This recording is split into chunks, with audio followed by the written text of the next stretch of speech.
दिवाली की वो खौफनाक रात। सभी लोग यह तो जानते ही है कि दिवाली जगमगाती रोशनी और लाइट्स का फेस्टिवल है, पर जो ज़्यादातर लोग नहीं जानते वो यह है कि दिवाली की रात अमावस्या की रात होती है और हर अमावस्या की रात काली शक्तियाँ सबसे ज़्यादा ताकतवर हो जाती है। लेकिन 19 साल का सुमित इस बात से अनजान था और वो अपने दोस्त विजय के साथ दिवाली की रात सड़क पर घूम रहा था। तभी विजय की नज़र मंदिर के पीछे एक सुनसान से घर की तरफ गई। वहाँ एक बेहद सुंदर लड़की लाल साड़ी पहने एक दिया जला रही थी। विजय सुमित को लेकर उस घर के पास चला गया।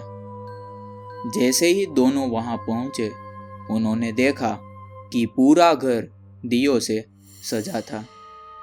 उन्हें बालकनी में खड़ी वह सुंदर लड़की नजर आई। उसने फिर से वही मन लुभाने वाली मुस्कान देकर दोनों को अंदर बुलाने का इशारा किया। घर अंदर से भी उतना ही बखूबी सजा हुआ था जैसे बाहर से। टेबल पर खाने की अलग अलग चीजें रखी हुई थी। सुमित टेबल से एक लड्डू उठाकर खाने लगा, पर उसके हाथ से वो गलती से नीचे गिर गया। जैसे ही सुमित लड्डू उठाने के लिए नीचे झुका तो उसने देखा कि टेबल के नीचे एक भयानक काली परछाई थी जो सुमित को देखते ही कहीं गायब हो गई। सुमित जैसे ही विजय को ये बताने के लिए ऊपर उठा तो उसने देखा कि विजय सीढ़ियों से ऊपर खींचा चला जा रहा था। सुमित बेहद घबराने लगा था। उसे अचानक घर में पायल की आवाज आने लगी, जैसे कोई लड़की एक कमरे से दूसरे कमरे में जा रही हो। सुमित उस आवाज के पीछे पीछे सीढ़ियों से ऊपर चला गया, लेकिन ऊपर जाते ही उसे एक कमरे के अंदर पंखे से लटकी हुई एक लाश दिखी। सुमित उस लाश का चेहरा देखकर बुरी तरह कांपने लगा, क्योंकि वो किसी और की नहीं बल्कि विजय की ही लाश थी।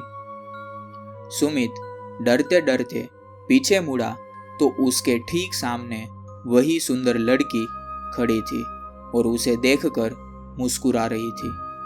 पर इस बार सुमित को वो मुस्कुरान मन लुभाने वाली नहीं बल्कि बेहद डरावनी लग रही थी।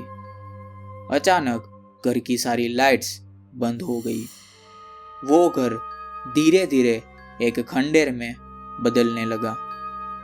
वो लड़की अब भी सुमित को देखकर मुस्कुरा रही थी। अचानक लाल साड़ी पहनी हुई उस लड़की के बाल सफेद और लंबे होने लगे और आंखें एकदम लाल पड़ गई और चेहरा एकदम डरावना हो गया था। सुमित उसे देखकर एकदम सुन्न पड़ गया था। वो लड़की हाथ में चाकू लिए सुमित की तरफ बढ़ रही थी। सुमित ने किसी तरह अपना होश संभाला और बिना कुछ सोचे सीधा घर से बाहर भागा। लेकिन वो लड़की सुमित के पीछे पीछे आ रही थी।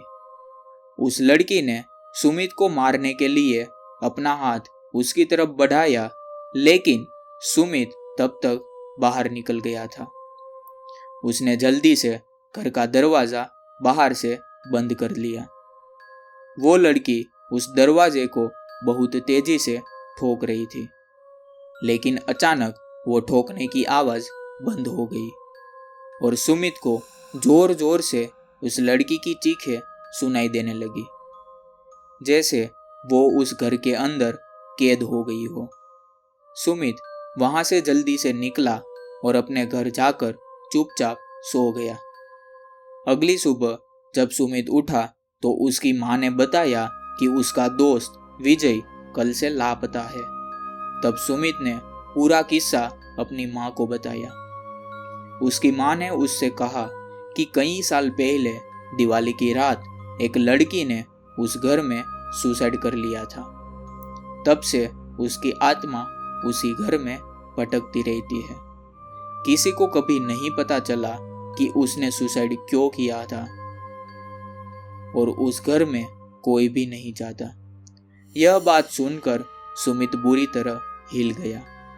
वो यह यकीन करना चाहता था कि जो भी उसके साथ हुआ था वो सब एक बुरा सपना था, लेकिन उस रात के बाद उसका दोस्त विजय कभी वापस नहीं आया और सुमित को आज भी दिवाली की वो खौफनाक रात और उस लड़की की भयानक चीखें सोने नहीं देती। तो क्या लगता है आपको, कौन थी वो लड़की? तो कैसी लगी ये कहानी आपको? अगर आपको ये वीडियो अच्छी लगी हो तो हमारे चैनल हॉरर स्टोरीज हिंदी को सब्सक्राइब करना बिल्कुल मत भूलना। और अगर आपके पास भी कोई ऐसा किस्सा है तो आप हमें मैसेज कीजिए और हाँ, कमेंट्स में हमें ज़रूर बताइए। Bye bye and take care.